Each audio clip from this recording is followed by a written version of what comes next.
Il faut imaginer que l'information à l'époque, entre 27 et 45, a une évolution accélérée d'une culture européenne ouverte, avec plein de gens qui se fréquentaient. Dans Brecht avait plein de copains partout dans le monde.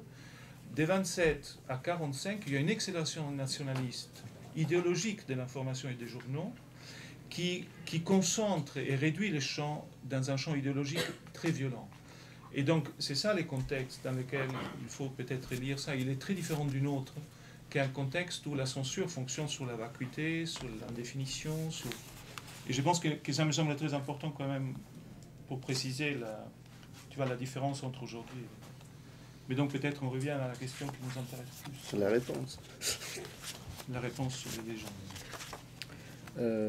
Non, ce que je veux dire, c'est que, pour répondre à votre question, c'est qu'il ne s'agit pas de dire la légende découpée par Brecht sous la photo, hein, dans le magazine, c'est l'information, et le poème, c'est l'art. Je ne suis pas du tout en train de dire ça, par rapport à ce que disait Giovanni juste à l'instant, sur l'idée qu'il n'y a pas de montage possible sans ce que lui a appelé un projet. Ça veut dire qu'en fait, le poème, il a une valeur informative. Il y a je ne sais plus où est-ce que j'ai trouvé ça dans Deleuze. J'ai oublié, mais Deleuze, il insiste beaucoup pour dire que si l'artiste a une fonction, c'est d'abord de contre-informer. Et c'est pour ça que j'aime beaucoup Alfred Ojard, c'est que lui, il donne des informations que l'information ne nous donne pas. C'est-à-dire que non seulement il crée des dispositifs esthétiques, comme ce qu'on attend de tout le monde, années 80, hein, mais il nous dit des trucs qu'on ne lit pas dans nos livres d'histoire. Voilà. Et ça, il entre totalement dans la fonction de l'artiste comme contre-informateur. Donc il y a plusieurs manières de faire avec l'information. Je reviendrai sur l'idée de flux, mais par exemple, dans les années 20, vous avez... il y a eu une exposition très très belle sur l'utilisation par Picasso du papier journal. Il faut voir, le papier journal, c'est quand même de l'information qui est utilisée comme matériau plastique.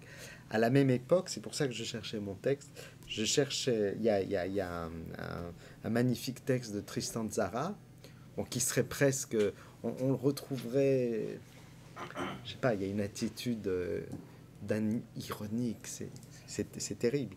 Comment faire un poème dadaïste? Pour faire un poème dadaïste, 1920, prenez un journal, prenez des ciseaux, choisissez dans ce journal un article ayant la longueur que vous comptez donner à votre poème. Découpez l'article. Découpez ensuite avec soin chacun des mots qui forment cet article. Mettez-les dans un sac. Agitez doucement. Sortez ensuite chaque coupure l'une après l'autre. Copiez consciencieusement dans l'ordre où elles ont quitté le sac. Le poème vous ressemblera. C'est incroyable, hein? C'est-à-dire que là, évidemment, Brecht est très différent de ça. Mais on a, dans les années 20, et on vit exactement la même chose aujourd'hui, une critique radicale de ce qu'on lit dans les journaux. Les gens ont absolument conscience de ça. Il faut savoir que, par exemple, il y a un héros de cette critique de l'information, c'est un grand journaliste autrichien, c'est Karl Kraus, ami de Brecht, sur lequel Benjamin a écrit, etc. etc. Bon. Qui, lui, écrivait un journal pour critiquer les autres journaux, pour critiquer l'information. Donc, on est aujourd'hui exactement dans la même situation. Je veux dire, le flux, on sait bien que c'est un flux totalement coupé. Je veux dire, là, par exemple, sur les grèves, hier soir, j'ai vu à la télé, on voit deux usagers, l'un qui dit oui, les régimes de retraite, oui, c'est vrai, il faut les défendre. L'autre qui dit il y en a marre, il y en a marre. Bon, il y a deux points de vue sur les... Et puis, il y a un seul syndicat, par exemple, qui est représenté. Donc, on voit très bien qu'il y a une coupure. Il y a des coupures partout. La situation où nous sommes aujourd'hui vis-à-vis de ce qu'on appelle les flux d'images, c'est que au fond, il il y a deux modes de censure coexistants.